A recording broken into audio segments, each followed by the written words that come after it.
Okay, we will begin. Okay, let's all keep a minute of silence and invoke God's blessing so that we may be able to take forward the mission that is given to us, especially in caring for the young at risk.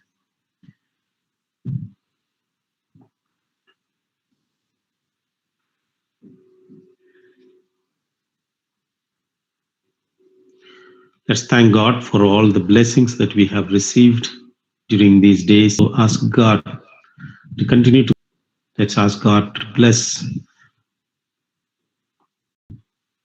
our resource person, Mr. Adrian Phillips, and all the efforts that he's taking to assist us, especially in the legal issues. Amen. So, good afternoon and welcome everyone to this webinar on legal compliance for nonprofits. Challenges, checklists, and best practice. First anniversary in this flight got delayed, so he's not able to reach. On behalf of Tony and everyone in YAR Forum, I welcome you all for this webinar. And we are so happy that all of you are participating in this webinar and are showing a lot of interest in learning about the legal compliance of the nonprofits, especially in our YAR centers and in the NGOs wherever we are working. And we are very happy that Mr. Adrian Phillips, advocate, is part of our YAR Forum now. He has accepted to take forward this particular mission to teach us and help us to understand the legal issues as well as the challenges, especially during these times. We are very much facing or the heat of this in very many forums, very many issues, and the new laws that are coming in. Legal awareness, legal literacy has become need of the day, need of the hour. And so we are very thankful to Mr. Adrian Phillips for accepting to talk to us on this particular topic. Mr. Adrian Phillips is very much known to many of us, especially those who attended the YAR meeting, especially the governing body meeting in Hyderabad. He addressed all of us. He's floating a legal entity called ASKD. We Resolve Legal Associates. He's a man very much known in the field of child rights and also in the women empowerment. He has been part of many initiatives and he has been part of the team drafting committee for the brought into the forum by Father Koshi. Thanks to Father Koshi. Standard operating procedures for the first responders on the borders on behalf of United Nations. He has been part of the team that formulated Border Security Force, putting together their manual on gender sensitization and various other things. And they do give their partners of this particular firm that he is floating are very big, going from sports to IT to hospital to non-NGOs. And he has worked in almost 8 government ministries as well as in the government forums like National Child Commission for Protection of Child Rights, Ministry of Women and Child Development, Ministry of Home, CBI, Central Bureau of Investigation, and various other ministries. He's also worked with many of the non-governmental organizations like Justice and Care, Childline Foundation. And he has been involved in training of the judges and many of the litigations that are famous litigations he has been part of. He is also involved in research, drafting of many of the standard operating procedures, creating tools for training, manuals, etc. So we are happy that he has come to be part of our forum, and he is also assisting us in the Juvenile Justice Alliance. Thank you, Mr. Adrian, for accepting to help us around, especially when we are going through a very difficult period with regard to legal issues.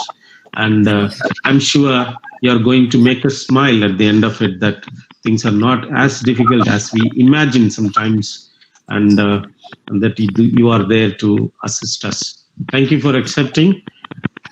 My dear friends, Once again, we welcome Mr. Adrian Phillips and all of you for this webinar on legal compliance for nonprofits, challenges, checklists, and best practices. Over to Mr. Adrian. Thank you very much, Father Aquinas. It's an absolute pleasure. I did not think that you were going to say so much, so otherwise I would have cut it short. But thank you for your very kind words. We've already eaten into some of our time, which is nearly 15 minutes, so I'm not going to waste time on any further introduction. I just want to get into the subject so that everyone has an opportunity, therefore, to ask questions or raise issues that we might try to deal with. I would like to set a brief outline of what I'm going to do today so that it keeps you in perspective and allows you to focus your own questions at the right time and so on. So at the very outset, I'd like to state that Father Leo, Tony's instructions were that in mind, please stop topics you can even think about. And I'm afraid that at 3 o'clock in the afternoon, I'm going to put a lot of people to sleep. So I'm going to do my best to make sure that you don't go to sleep. But of course, they're not analyzed. But the best is we can start with something and we can work on it later. However, the report of the various sections of the department show that we have been trained. I'm sorry, Father, but it's broken and I'm not able to understand. Yeah. There was somebody with the mic on. Okay, yeah. Sorry. Okay, so let's just get into this whole issue. I'd like to share my screen with you so that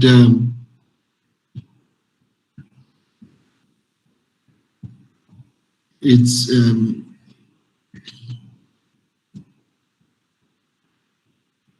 Father, is it okay for me to is my screen visible? Yes.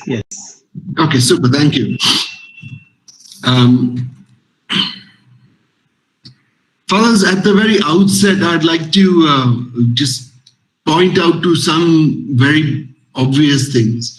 And I think Father Aquinas already stressed this twice when he said, we are facing difficult times. And the question, therefore, I have in a broader context is, how does India treat NGOs?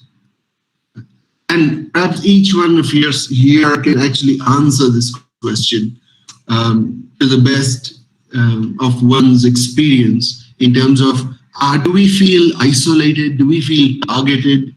Is it that we feel we are under a, fine-tooth comb, under a magnifying glass at all times, and every little action is being scrutinized, is being monitored?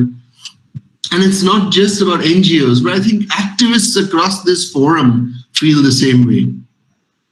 And one of the reasons why I wanted to, move out from a specific NGO forum into a broader context is because I wanted to be able to not feel threatened by a government agency and be able to speak my mind or challenge the government at any given time that I think necessary. Or not just government, I mean anyone. So, in 2017, MIT canceled the licenses for 4,800 NGOs. And if we look at a broader perspective, since 2014, over 24,000 NGOs have lost their licenses. The question that we have to ask then is, what were the grounds for cancellation of this? We are still in a democracy, and the government should not be able to do whatever it pleases as it. And these are some of the questions the study threw up. Are NGO regulations broken? Does the government have dubious interests in targeting NGOs? Does the NGO sector suffer from a culture of non-compliance? And are NGOs broadly victims of compliance creep? At this point, I'd like to leave you with these questions and let you figure that out, or your experience speak for itself. Because as we go down, Because my understanding is that the latter two are probably the biggest reasons that the government used to shut down. If you go through details, you'll find that in almost every single case, it's issues of compliance. For instance, in 2017, 4,800 NGOs it was found that between 4,800 and 5,000 NGOs had not filed annual returns from 2011 to 2015. Government gave them 1 more month to do that. And when it wasn't done, they just shut it down. So the government is going to use, this is the biggest reason the government has at hand to use or target non-functional or non-compliant NGOs. A few years ago, I had the opportunity of defending an NGO before MHA. And we spent 4 days, was meant to be 4 days, it worked out to be 1 whole week, where the 6 officers from the MHA parked themselves in the residence, in the offices of the NGO, and went through every single scrap of paper for 10 years of its existence. It's amazing what these guys can actually do and what they are trained to pick up and find out. They go through invoices, they go through board resolutions, board documents, they go through every little scrap of paper that makes up for an invoice. For instance, the NGO that I'm talking about is dealing with or working with victims of trafficking. And as part of their aftercare, they would routinely pick up clothing for such victims in homes or who had been rescued and provide them with these clothing on emergency basis and so on. And as you would ordinarily guess, they had a regular vendor who they used to pick up stuff from.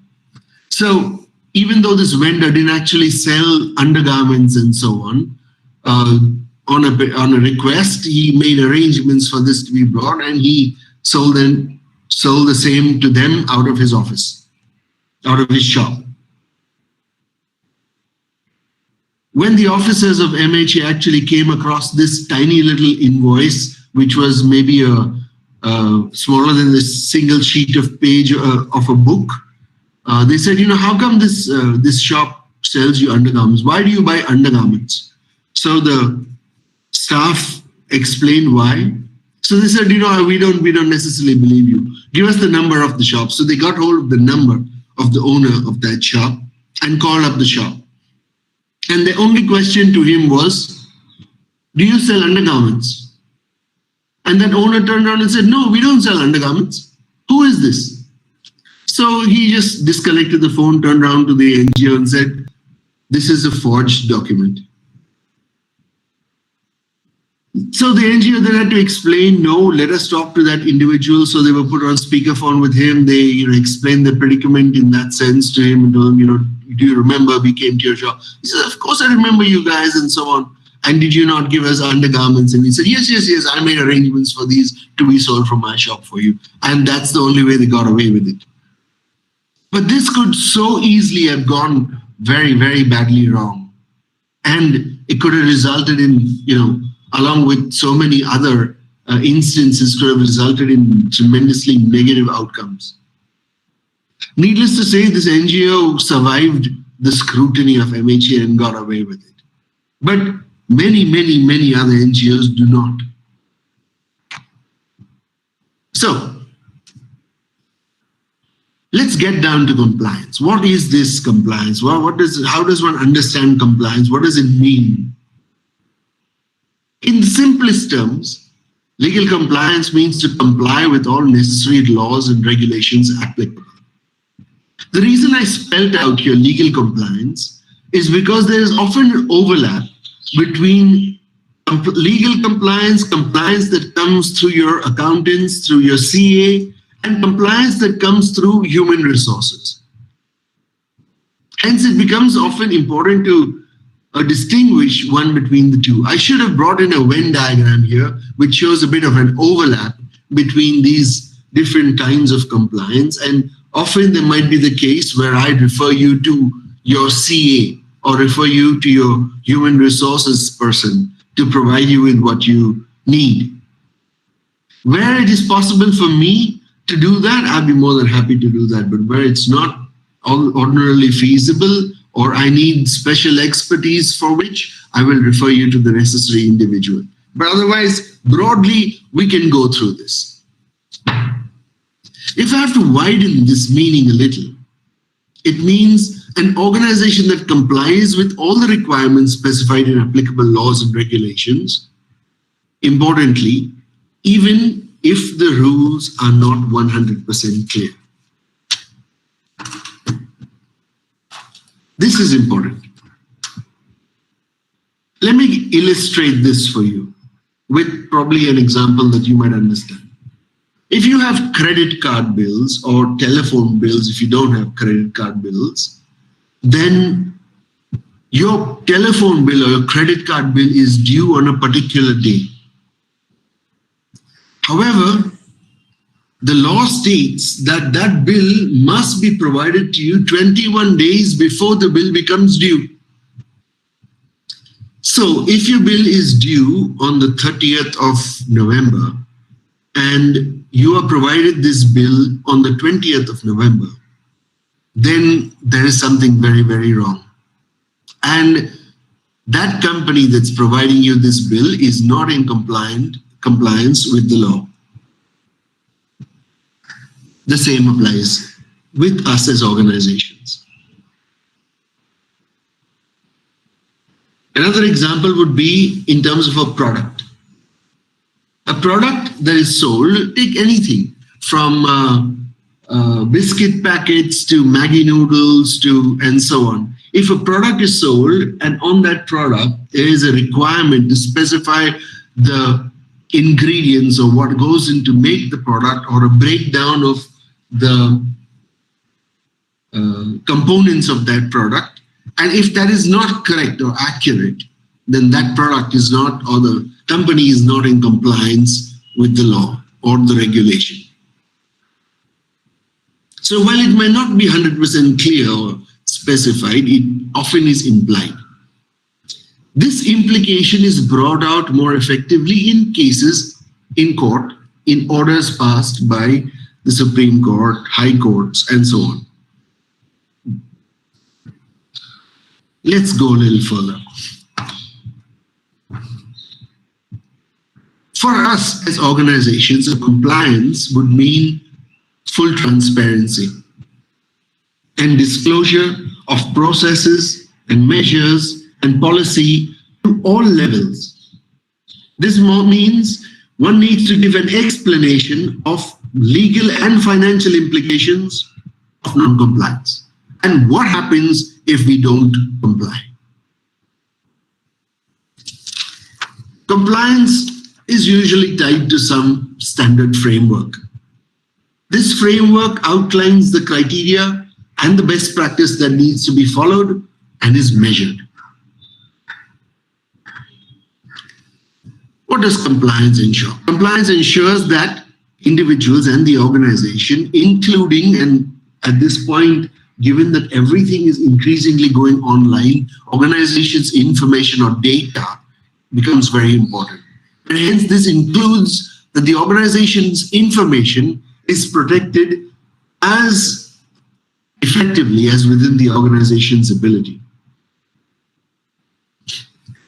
Second, the organization has in place mechanisms to address issues concerning both the individual as well as the organization, including redressal mechanisms. So, for instance, where an organization has to put in place a sexual harassment at the workplace policy and needs to create a committee, otherwise known as an ICC, this is a mechanism that addresses the issues that concerns that individual as well as the organization, because it needs to protect the organization. It also includes, therefore, redressal mechanisms. Having this in place means that for this issue, the organization is legally compliant. Thirdly, adequate checks and counter checks, including audit trails, will exist in the event of a misdemeanor to enable the guilty party to be tracked down and convicted. So if one puts in place the necessary individuals whose job it is to make sure that everyone is aware of this, and somewhere a misdemeanor occurs, then one can track down the misdemeanor to the individual responsible for both the misdemeanor as well as for not making sure that that individual does not commit the misdemeanor and addressing the same.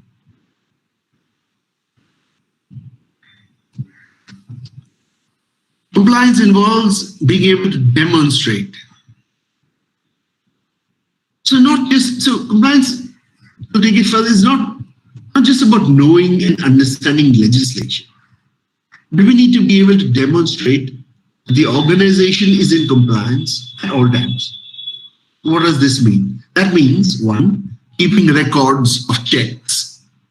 Two, having policies and procedures around legislation, like some of those I mentioned before. Maybe in our cases, a child protection policy would be very, very important. And everything that goes with it. Sorry, a sexual harassment policy, definitely. And a whole host of other different kinds of policies, from travel to expenditure and so on and so forth. Third would be retaining evidence that people are taking responsibility for compliance. And that one is like a checklist or a box that we need to tick where we can't fully ensure that this happens. What is one of these things? For instance, so the organization tasks the HR person or an individual responsible in management to organize training programs around sexual harassment at the workplace. That's a box ticked. Or a training program around bribery and corruption. We cannot ensure that bribery and corruption never happens, but at least we've done our best to make sure it doesn't happen. You tick a box. All this adds up to amount to complying legally with the law. I thought it's significant to remember this, that ignorance of existing laws and regulations is no defense at all. And any play of ignorance cannot save the organization from penalty. And this has been re-emphasized by the courts over and over again. The onus, many of fathers and sisters and brothers and so on, is on the organization. Hence, compliance is at all times better than penalty.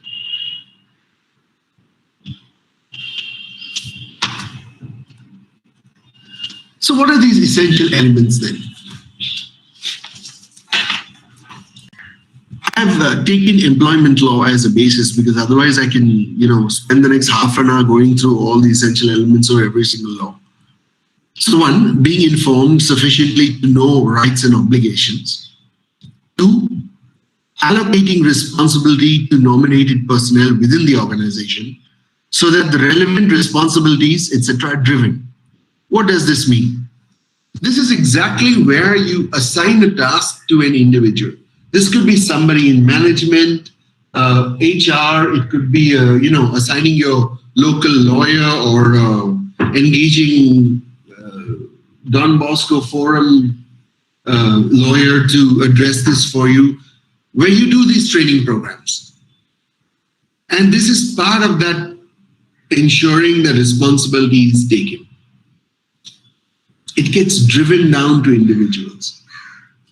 One of the clients I have, every quarter sends me a training module on corruption and bribery. And we have to organize this training program for all the partners and all the lawyers in our firm and other legal personnel on the firm. Then everyone signs a declaration, and all the copies of this declaration have to be sent back to that company. It's one of their legal requirements. Nothing prevents you from doing something similar. This is what I mean by saying it's driven. Going further, preparing and maintaining appropriate documents that illustrate genuine attempts of the management to meet these responsibilities. So the signed declarations that I spoke about, or a signed commitment by every individual in the organization as well as its contractors that they are committed to protection of children. That becomes very important. Going to the fourth point, actually implementing the requirements of the law as reflected in documents created. So let me give you another example you might understand. In a funding proposal, you have a certain reporting structure. This could be monthly, it could be quarterly, it could be annually. And there would be specific clauses perhaps that involve the hiring of personnel above a particular level. So if you're rehiring a director of operations or a director of HR, or you need to run that through the funding agency to approve salary and so on and so forth. Now, this is a requirement. It becomes very easy to just go ahead and act, but if you don't stick to the requirements, there's every likelihood that the funding agency can cut off funding and terminate the contract. That could be grounds for termination of such a contract. Hence, actually implementing the requirements of the law as reflected in those documents created become very important. I'm just giving you one example. I can give you numerous examples about similar things, but I don't want to flog the horse too much. I want to go on when I talk about essential elements to talk about the different kinds or types of documentation that would be. One is statutory, statutory mandated actions. So these are contracts, agreements, creating bodies like child protection committees, sexual harassment committees, not BARD resolutions, but board resolutions, and so on. Mandated, statutorily mandated, that is as required by the law. Then the proactive actions. So ensuring that ICC meetings happen, organizing training programs and education modules. Today with online systems as they exist, there are many such modules that individuals need to take that are interactive. They provide a questionnaire at the end that the person must complete and pass, get a certain percentage of correct answers to be able to move on to the next module and so on. And this becomes crucial. And board resolution, board meetings. Then there are documented evidence, and this needs to be stored and kept and brought up as and when required. Signed declarations for child protection, or signed declarations of having completed a particular training on bribery and corruption, for instance, and so on. Adherence to policy documents. Everyone signs off that they have gone through and understood every single policy that the organization has. So at no point can they ever put their hands up and say, I'm sorry, I don't know anything about this. I don't know what it's about, or, try to absolve responsibility that they should have taken for the same or for their actions. And then registers. Registers, you're aware of registers for movable, immovable assets, and so on. But there are also registers for instance, bribery and corruption, where any any offer made to you in order to bribe you or seeking a bribe and so on needs to be recorded. So you get away with it. Or any gift that you might receive from an individual or a vendor or an organization. It could be for Diwali, it could be for Christmas, it could be for any feast or function or occasion. Keep a register. Record this. Whether you accept it or refuse or reject it. This becomes a very good document that shows that you're well aware of what this involves and you're taking all the necessary actions for or against it.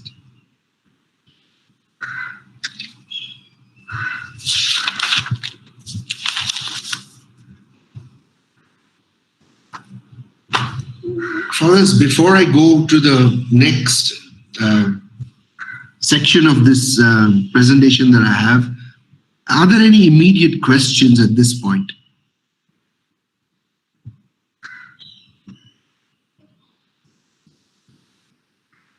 Others? Yeah, I think if they have questions, I would suggest that they type it out in the chat box. We can take it up. Yeah. Fair enough. I'll depend on you, Father, to point this out to me. Yeah. Yeah. We will. They will type it in the chat box. I will call out maybe after a few minutes. Yeah. Fair enough. We'll continue, Mr. Adrian. Yeah. Excellent. Okay.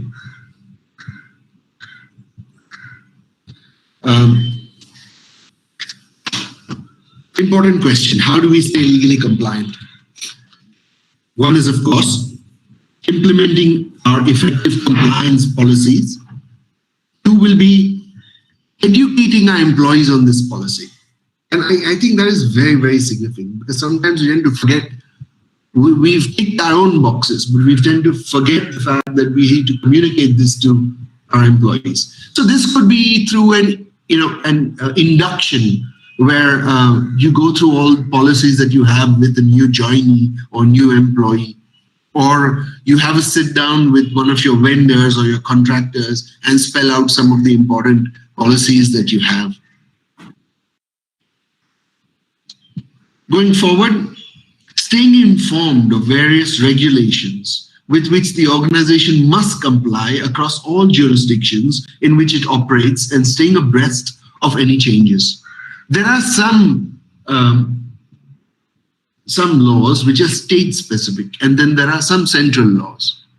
So these need to be understood within the context of the jurisdiction that they represent or the jurisdiction they cover.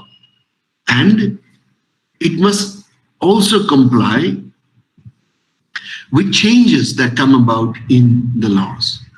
Going down the line in this presentation itself, I will address some of the changes in the law, in various sections of the law that become relevant to us as NGOs. And that's where I will be more explicit about what I mean. Further, identifying issues that may turn into potential violations, ensuring that there are procedures in place to address these issues. I don't know whether the organizations that you represent here have what is known as a risk register. But there are many organizations that have this register. Companies definitely have risk registers.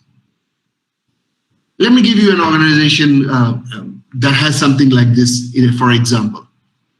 So British Council is everyone knows British Council. Many of us actually work with the British High Commission. They are our funders, and the British Council sort of is connected to them in a very big way. So British Council has a very elaborate set of risk registers for almost each kind of issue it might face. For children, for adults, protection, and otherwise, it has a series of different protection measures in place and policies to protect children, because British Council works with children. This just tells you how seriously they take the issue. They have an officer assigned specifically to deal with child protection and now adult protection as well. Adult safeguarding, as they call it. That becomes very, very relevant. It just tells you how important this issue is and how much importance they lay to being compliant with their law and with Indian law. What, therefore, are these steps that would be needed to take forward legal compliance? Step one, know the regulation. Know what is required of your entity in relation to the regulation. So, fathers, one of the things that the officers at from MHA that I was dealing with told me, they said, if you have the budget for which, or if you want us to provide you, we'll provide you with the necessary bare acts or the small little books with regard to each of these acts. Please make sure that the people in the organization you represent read it. From the Trust Act to the Society, the Act concerning societies to Company Act. But it is important to read the Act. Companies Act is really large, but the others are very, very small little booklets. Father, we need to go through that. If required, we can do a session only on each Act so that you get into the nitty-gritties and know what is involved, what the elements are, and how one protects oneself in that case. Knowing this, therefore, you can make plans for how you can fulfill those requirements. Father, sisters, brothers, everybody here, there is no one-size-fits-all approach here. Nor is there a simple and clear calendar that can be handed over with big red circles over appropriate deadlines. Can't do that. And this covers data protection, cybersecurity, health and safety, environmental responsibility, financial and accounting responsibility, employment law, tax law, advertising regulations if that is relevant to you, and corporate law again if it's relevant, or the corresponding law that's relevant to you. So you must know your regulation. Once you know your regulation, it is important to understand the duties involved with each such regulation. So know your reporting duties. Reporting duties here will differ depending on the sector, industry, and jurisdiction. Each type comes with its own reporting duties and requires regular filings. This is the Trust Act, Income Tax Act, FCRA, GST now. Another whole different area of reporting involves your funding proposal agreements. If you're part of an ethical body or an organization that you are a member of and requires you to report back to them. So check your monthly, quarterly, or annually reporting and or that filing. Keep a calendar of such reporting deadlines. It's advised that you make sure that none of these deadlines slip by without noticing. There's a penalty involved with lack of reporting or delayed reporting in each case. Others, this does not become so difficult when you look at it from a top-down perspective. When something goes wrong, and as they say, the dirt hits the fan, then it gets splattered everywhere. And MHA, if it chooses to come down on you, will go through each of these little things in detail. One of the things that MHA went through at the time they were investigating an NGO I represented was filing reports, or change reports as they're called. And we know that certain change reports need to be filed within 90 days.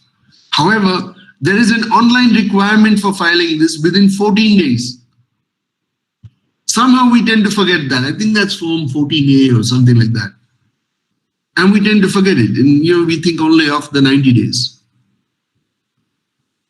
Please be aware of what that involves. Know what these duties are and keep abreast of them. Third, take stock of policies. So all your policies ordinarily need to be adhered to, and they need to be up to date. So if there's any change in the law, make sure that the policy reflects that change. Check that the policies are still fit for purpose and they're not outdated and don't have relevance to what you're doing anymore. Have that, just absolutely ensure that changes in the law are reflected in your updated policies. Make sure that all personnel are aware of and working within these policies. So while Annual reviews are a good thing, okay, and they are essential for evaluating your compliance, legal compliance, or any compliance. More regular are spot checks, and they are definitely a better idea. Why is this so? So while your annual compliance, or your annual review will have a certain time earmarked for the same and so on, we're generally rushing through this simply because it's always part of a series of other things that need to be discussed in an annual meeting. And we don't have the time to go through it in detail. So many things often then slip by, or we say, okay, take care of it. Assign somebody, take care of it. But issues that there are, kinks that might exist, don't easily come to the surface. So spot checks or, regular checks on a regular basis tend to bring this up because you have the time to go through it in little more detail. You have the time to be able to identify or discover the kinks that might exist and areas that need to be plugged or gaps filled and so on. And you'll be far better off doing the same. Step 4, check your records. Evaluation hinges on the quality of records maintained. Ensure that all record keeping within the organization and across all entities is strong. Your compliance teams should know what records to keep and ensure that the same is stored safely in either a central repository or local repository, but easy to access repository. Further, the law states that your head office, if you have 20 other offices, it doesn't matter, but your head office needs to have copies of all the necessary or relevant documents that you ought to have. So no amount of pleading can get by that. You might choose to use some other office as the main office, as headquartered or otherwise, but your registered office needs to have all these copies. When you are paid a visit by an inspection team, they will come to your registered office. Simple. Make sure that your record keeping is strong. I want to raise another point in this place so entity management is important, okay? So we take trouble to ensure that we have the right people in place, we're doing the right things. But I would advise you to aim higher. Aim for entity governance. So this is where compliance teams have enough strategic oversight to organizational structure to be able to forecast the downstream effects of regulations and laws. Strong entity governance is driven by evaluating legal compliance regularly. Let me give you an example. There is a change in the Finance Act, the recent amendment to the Act, according to which now all donors donating under 80G will need to be will come under scrutiny and they will be checked out. Strategic oversight tells you that down the line, the aim of this act or this rule or this section is to ensure down the line that there will not be any allowance for donors. Hence, knowing that, make arrangements now. A simple act like this allows you to put that in place. Risk registers that I spoke about also come within entity governance, where you're looking at the possible risks, looking at steps to mitigate such risks, assigning a level of risk and trying to completely remove those risks as far as is possible.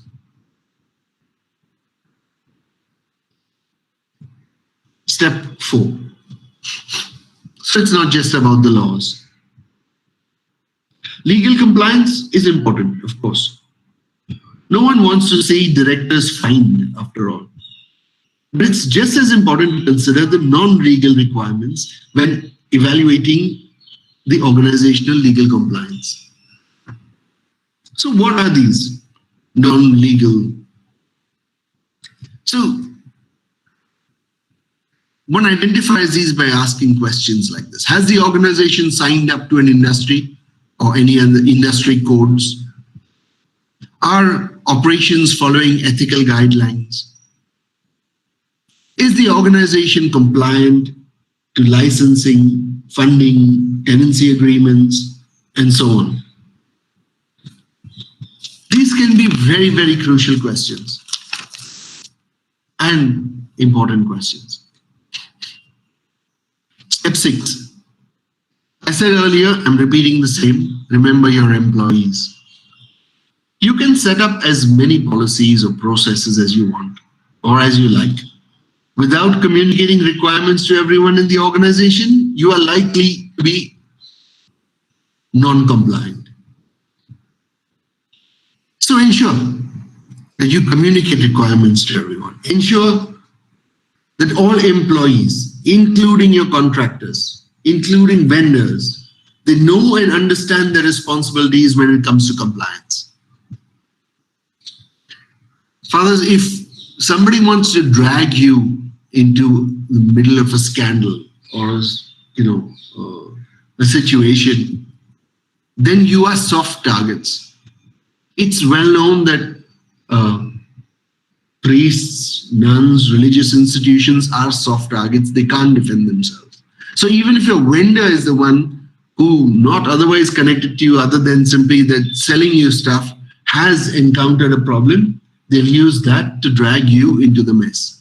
Hence, ensure that your vendors understand their responsibilities. So this is likely to involve organizing trainings and education programs,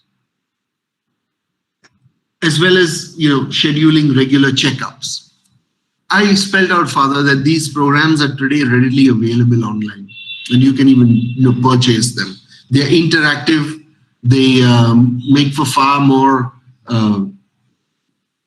interesting experiences. But you can do simple things like pop quizzes to make sure that everyone is towing the line, make sure they understand. You have morning meetings with your team. Use that as an occasion to do a 5-minute awareness program or a 5-minute quiz or something like that. Create incentive for those people. Small things. You can be, everyone who gets an answer right gets an apple, or a bar of chocolate, or just something simple. But it's fun, and it's part of ensuring that your people know and understand what you're talking about, and they take responsibility for the same. Step 7.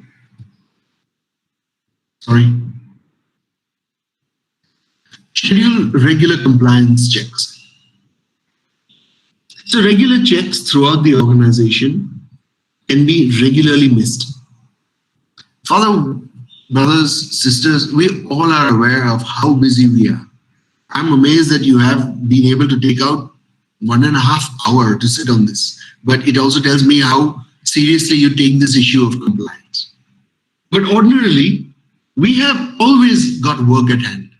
There's never a time when we're actually sitting on our behinds doing nothing. And which is why retreats for us become compulsory. You take that time out just to discover yourself again, and so on. So we have heavy work schedules. We have high priority things to take care of, work related and otherwise. Therefore, compliance often goes on the back seat. It becomes low priority, and so on. But regular checks are not just meant to,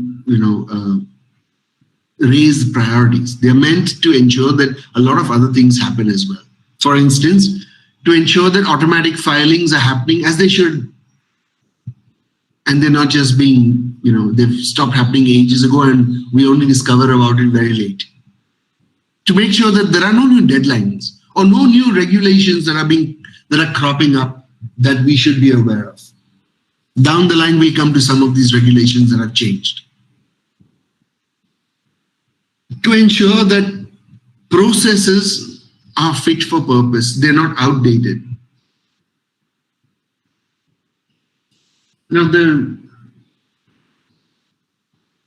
I remember a story that I was told as a young boy, and it's remained with me ever since, and it's something that has shaped my outlook on a lot of different aspects of my life.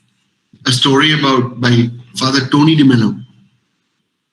I think he's Jesuit, late Father Tony de Mello passed away, but I think this was in a book called Song of the Bird or something like that. A story about a cat and a priest, a Hindu priest or a Catholic priest who used to say a mass. Every once in a while, the Catholic, this priest had a cat, and the cat would regularly enter the sanctuary while a service was going on, and hence the cat had to be tied up to make sure it didn't disturb the service or the congregation and so on. And if you didn't tie the cat up, there was going to be a problem. So somebody had been assigned the responsibility to make sure it happened. Sometime down the line, the cat died, and the father was very sad. So somebody gifted him another cat. So of course they had to do the same thing with the next cat, and so on. Down the line, the father died, but the cat was still there, so they still kept tying up the cat. And later on, that cat died. And then some people said, how can we do the service without a cat? Oh, tying the cat up. So they had to buy a cat to tie the cat up so they could do the service, because it couldn't be done without the cat or being tied up. The point I'm getting at, sorry.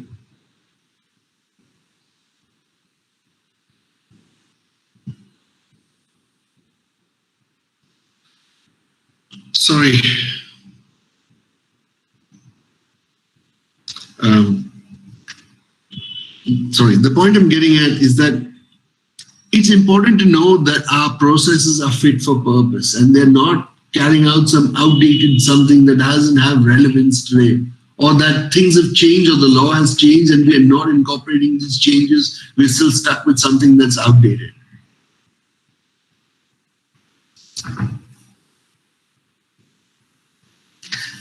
To end this part of the session, I'd like to say that legal compliance is not just a one-off process. Of course, size and complexities do matter. Jurisdictional requirements will differ, and hence you need to be very clear about jurisdictional, what the requirements are. But more importantly, incentives can be offered to employees to keep them individually compliant, to get them to take responsibility, to make them a part of the process of ensuring that the organization as a whole is compliant.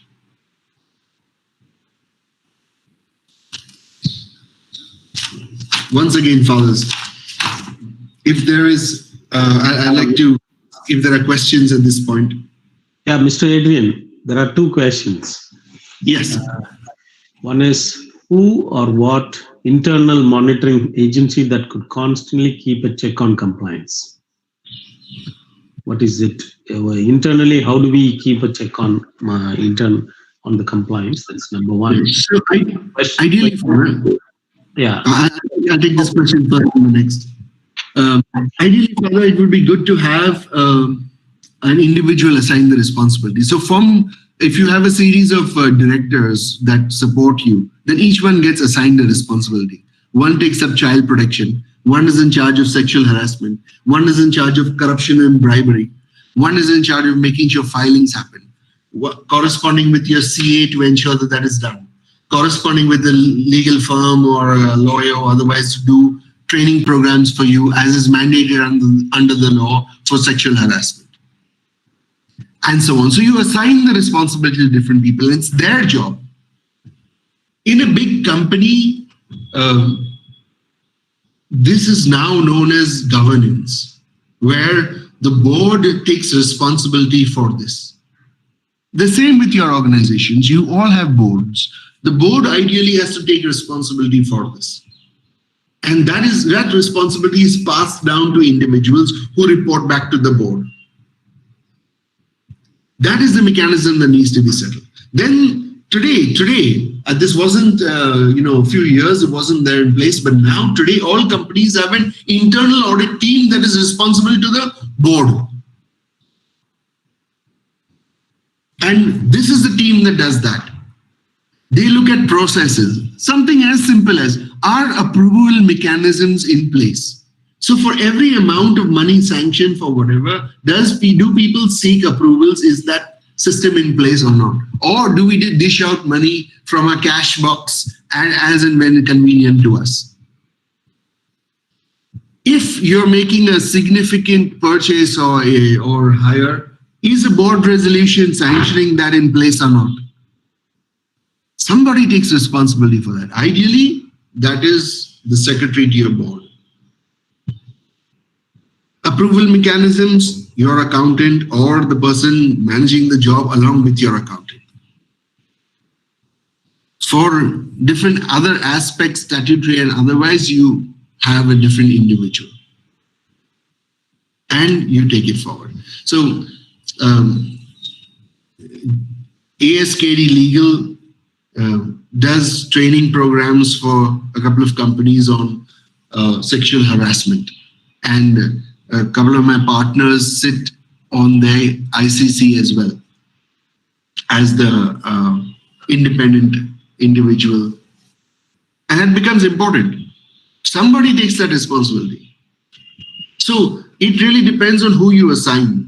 But make sure you assign one person to look at everything is almost impossible. Then that will be your only job. I hope I have answered that question. Yes. Second question is regarding bribe. Without bribe, we are unable to get or renew mandatory documents. How can we stop bribe payments these days known as formality? If not, how do we account for it? I'm not sure how I'm supposed to answer this question, Father. I don't have any ready-made solutions here. It is a daunting and challenging task not to pay a bribe. But I have experienced in my years as a lawyer very differently. I'll share one experience with you.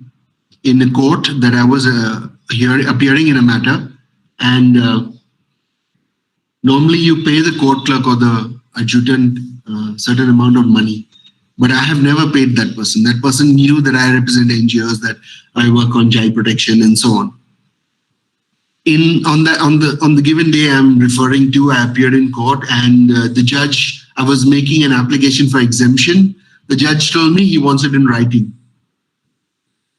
I had just come rushing into the court. I had not a scrap of paper or a pen on me.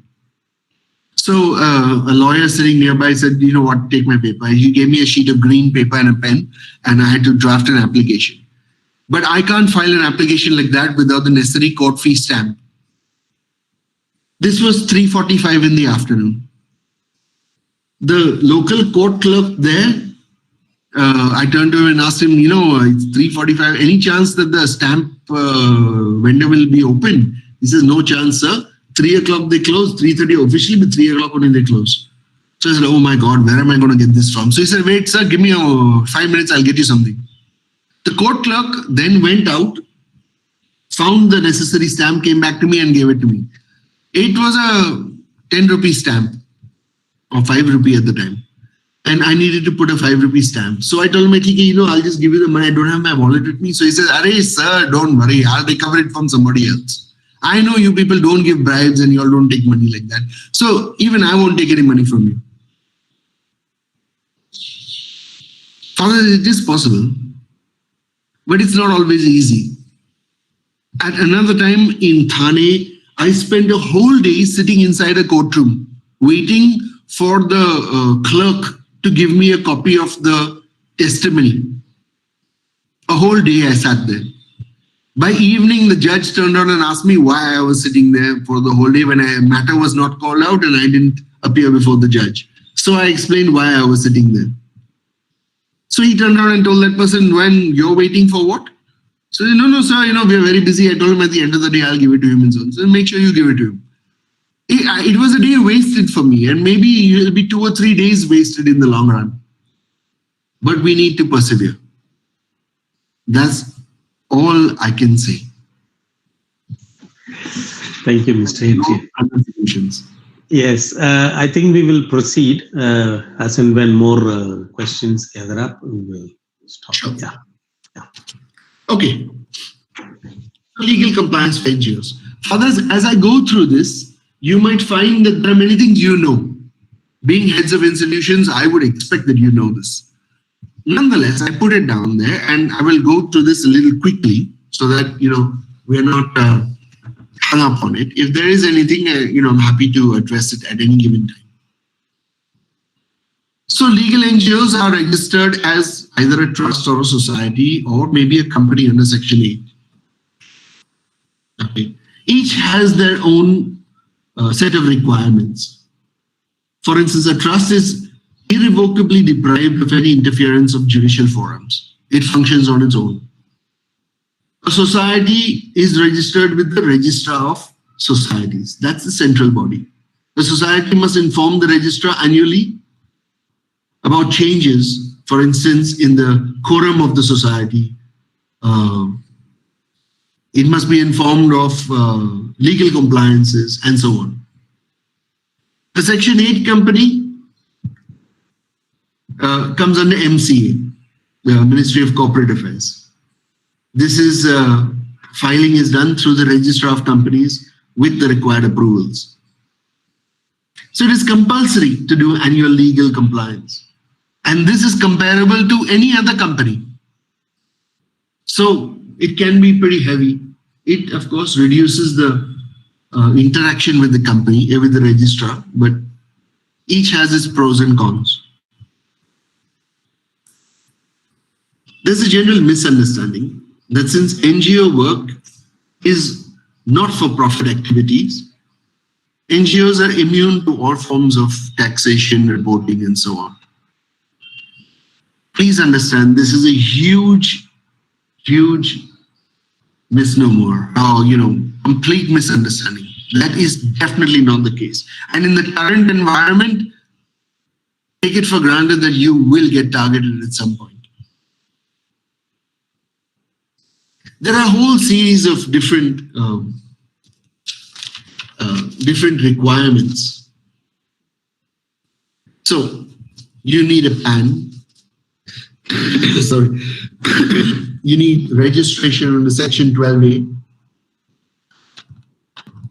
registration under ADG, registration under Section 12A is compulsory for NGOs for tax benefits or exemption from such taxes, but otherwise it's not that obligatory. Under 12A, to get the benefit of exemption or income, if all the rules and regulations laid down under the section are fulfilled, only then one gets the benefit on income or revenue. I will come to amendments to this act later. Sorry, I'd like to go back to PAN. So why is the PAN important? It's important to open a bank account, income tax filing, any monetary transaction with the income tax department or any other government department for receiving funds from the government or otherwise. And, connected with that, you need to be registered under Niti Aayog. I think that's under Darpan. For all kinds of documents and challans for payment of any kind of tax, interest, or other transactions applicable under the Income Tax Act, PAN is necessary. Going further, registration on the ADG, indirect benefit, as I stated earlier, is not compulsory, but needed to give. If you need to give the benefit of 50% or 100% exemption over donations to the donors, then you need an ADG registration. Again, I'll come to amendments under this section later on.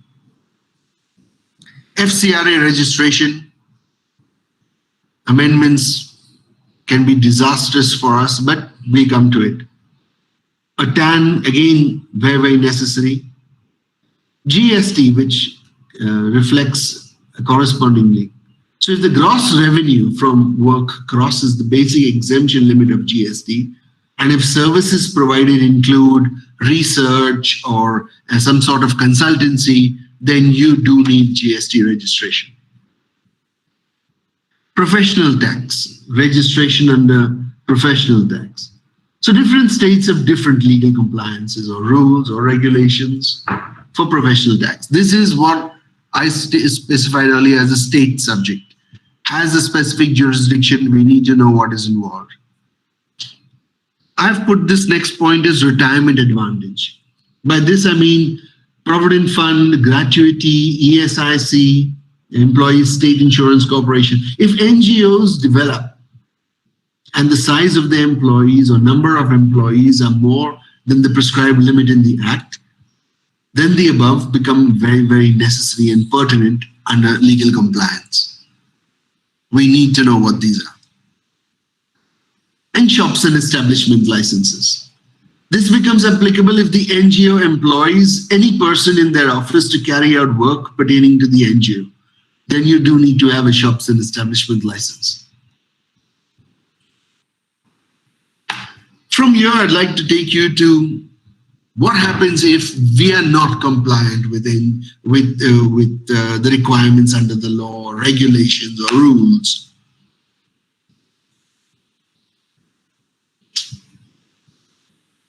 There are penalties. Penalties in case of non-compliance. One is the cancellation of registration. I'm sure everyone knows somebody who's had the registration cancelled, or having permission rejected, permission to carry on activities. Other penalties include the administration of the institution will be culpable with fine. This is if it has been found that the organization is working falsely or in a way violative of the objects of that organization, then it can attract these sorts of fines and punishments and penalties.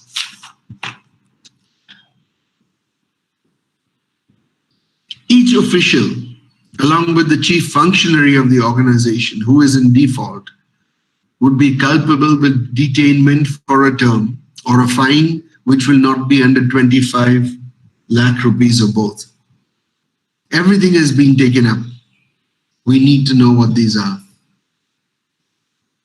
Any official in default could also be liable to be prosecuted under Section 447. This is fraud of the Companies Act. So, referring you back to that simple example of the invoice for purchasing of undergarments. A series of these together easily amounts to fraud. It serves us to be well aware of what the penalties are. I'd like to take you now to changes in the law, or changes or amendments to the law. The first one is Section 12A of the Income Tax Act. This is the changes made to the Finance Act to 2020-2021. Changes for already registered NGOs. One is that organizations already registered under 12AA have to reapply for the validity to continue with tax exemptions. Validity has to be renewed every 5 years. Previously, validity was permanent. So if you haven't already done this, please make sure that you're taking the necessary steps to ensure this is done. Section 80G of the Income Tax Act, under the new amendments. Tax exemptions to begin with are now revocable. Movable and immovable assets of the organization shall be valued at market price and taxed accordingly. These rules are in place to check if there's a misuse of tax exemption by the charity, but we all know why they're actually there. Persons donating to NGOs now will come under scrutiny. The broad assumption, as I stated earlier, is that in the future, No exemptions may be granted for charity.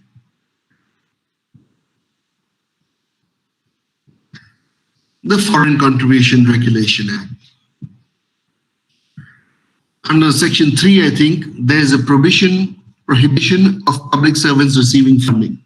So there is a very good explanation for why this happens, of course. And we know that there are several public servants that have their own NGOs. I know, for instance, in North Block, as well as in South Block, actually, in Delhi, several of these people have their own NGOs. Several ministers, as they come to power, who individuals who are now no longer ministers, but ministers and MLAs and so on, office functionaries become public servants and have their own NGOs. And funds are directed there accordingly. So this may be good, but remains to be seen. Prohibition of persons receiving funding from transfer to any other person or NGO.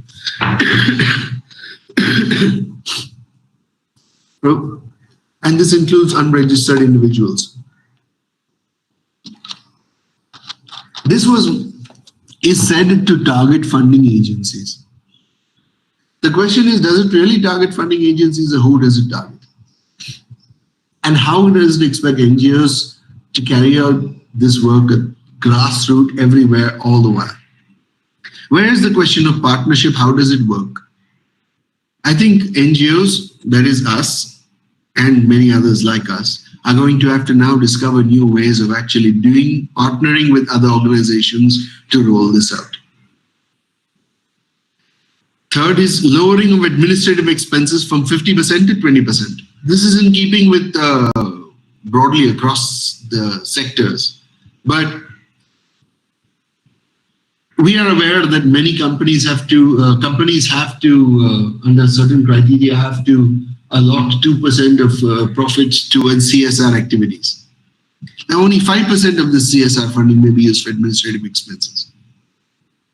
Companies, even big companies, really big companies, I don't really think I should take names just now. I'm aware of many of them, having met with CEOs of these companies and their chief executive, chief operating officers as well, who use CSR funding to further interests of the company and use it to promote marketing. And they put it under administrative expenses. That's simple. Very interesting to see how this works. Opening of bank accounts in SBI Delhi. I think we are all aware of this rule and the section, and the necessary rules will need to come in place. There are many documents already in circulation, both from SBI and from the government. This is where things become very dicey. The power to prohibit a foreign contribution recipient. And this can be done using something as simple as a summary inquiry. Basically, it does away with regular judicial processes. So it does not need to stick to judicial process. It does not need to follow prescribed law. It can just have a summary inquiry and work for the benefit of whoever it chooses to work for.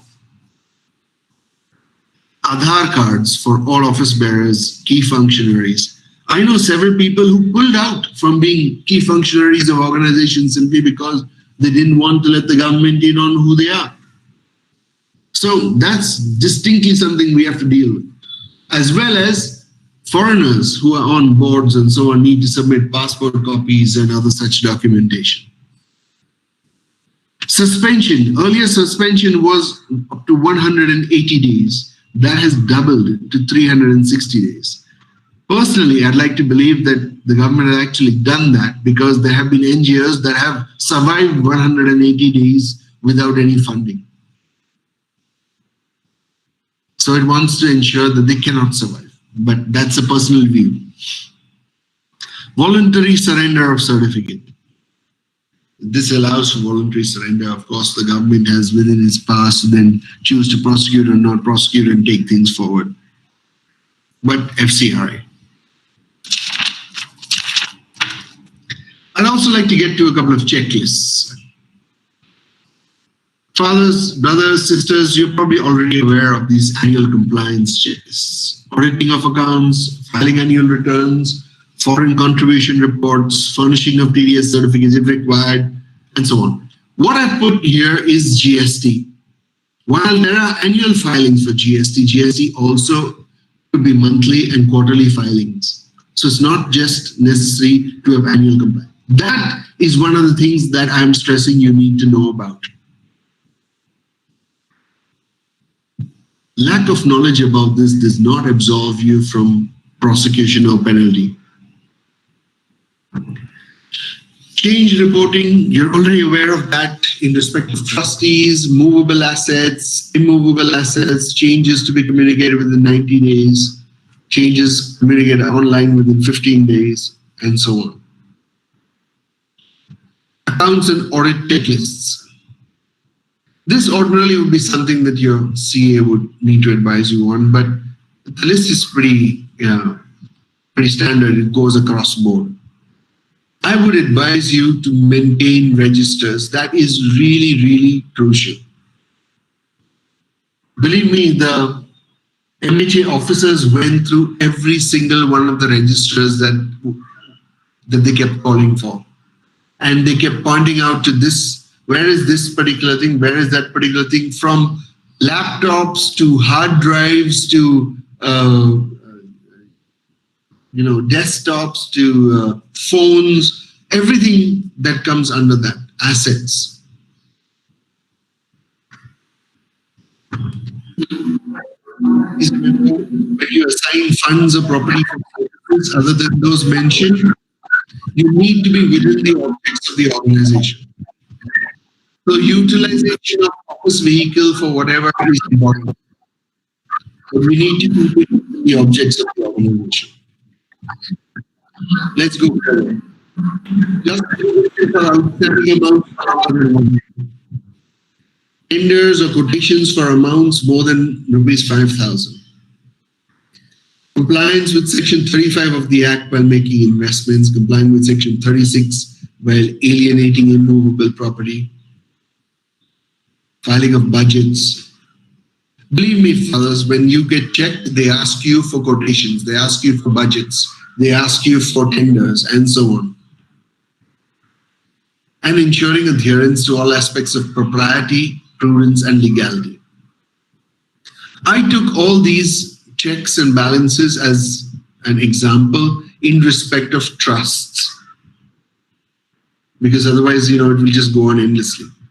In respect of trust, there is no time period for retaining accounts. What is the implication? Implication is that you need to have your accounts and documentation from inception.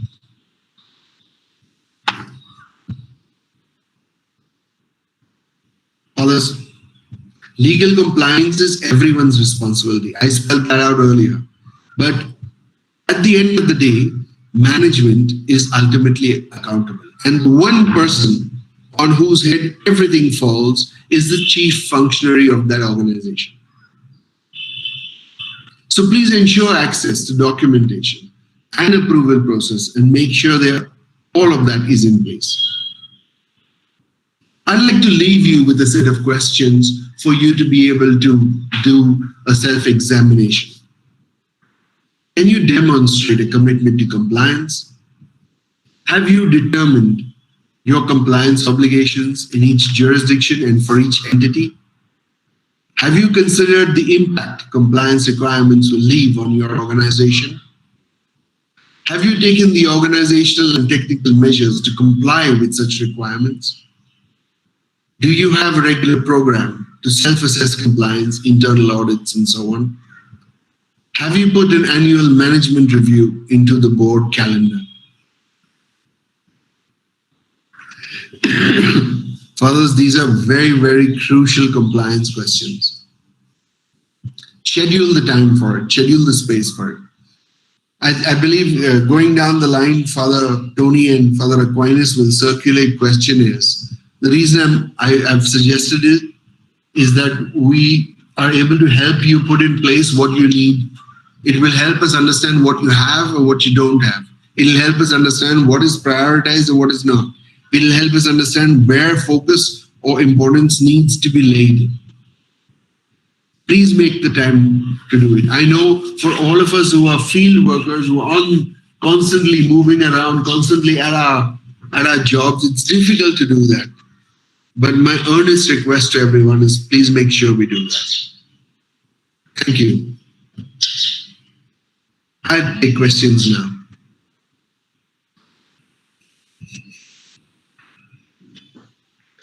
Yes.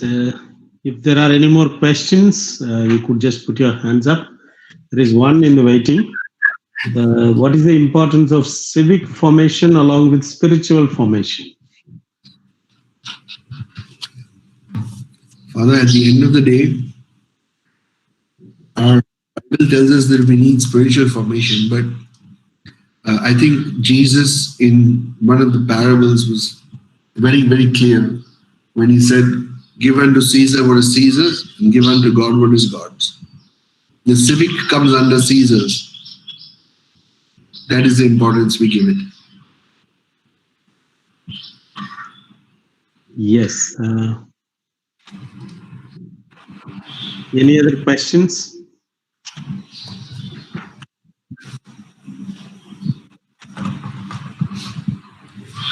And put on your yes. Brother Thomas, Yes, Father. I think this meeting is very crucial also for administrators and accountants. I being the chief functionary, a lot of things could happen to me unknowingly. Would Mr. Adrian be kind enough to send us what he has spoken in some form or the other so that we can follow up with our accountants and administrators, if it's possible? Everything I have spoken about and everything the presentation, for instance, belongs to Dr. And they are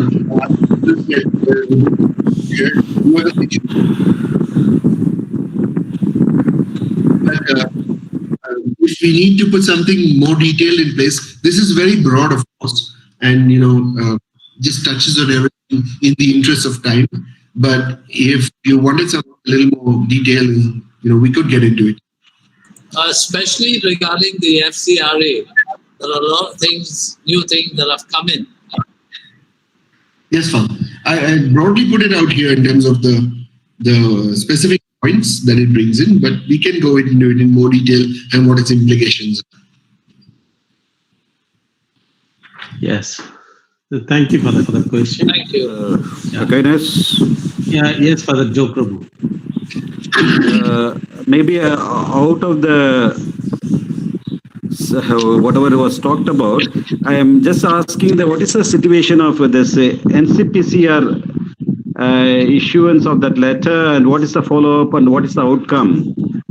Where do we stand right now? Just a few days ago, I had a conference call with Father Koshi and a few other individuals from different places across Andhra Pradesh. And this is what I told them. So Andhra Pradesh, the director in Andhra Pradesh has issued other instructions and they wanted to know which they need to comply with. Instructions from NCPCR are only suggestive in nature. NCPCR cannot enforce something now. The ultimate body for deciding everything in respect of anything NCPCR suggests is the child welfare committees. Child welfare committees, however, do not feel empowered to actually do that and often turn to what they consider their parent body, which is not really the parent body, but they consider them the parent body, which is the director. The director will often turn to state child protection committees. Let me bring it to your attention that the National Child Protection Committee cannot even direct state child protection committees to do anything. They're independent of each other. How much less can they direct the director of a ministry or a department? However, there is a lot of give and take. If governments in the departments, in the center and state are the same and so on, there are a lot of other factors to consider. But the bottom line is that the Child Welfare Committee takes the decision.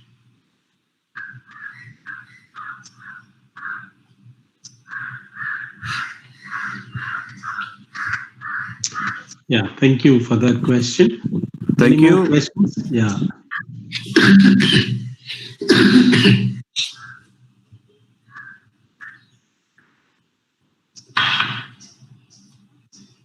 Fathers, I believe I have crossed the time limit assigned to me. Hello? But I'm happy to. Yes. Last question we will take. One more question. Yes, Father Thaddeus. So, good evening or good afternoon, I don't want to say. Happy to hear, beautiful, the resource person, beautifully Shandri. Acha, looking at the with experience and what is happening, all this one, today nearly 25 registered to be maintained with perfection. And so the amount of energy, time, expense is going on maintain registration. Then what about the children? We are not able to be with them, and what we supposed to. So main target going for the to the this documentation. So that is left out the children. So it is big concern. So that is what I experienced. Secondly, the second based on regarding this NCPCR, we said, and we know they had come, and I had a big tsunami, and they had put a fire against me for registration based on that one. And they sent big letter to the district level and CWC, and after that, CWC chairperson they put a fire against me, and I had to go to the Thana and or High Court, this and that.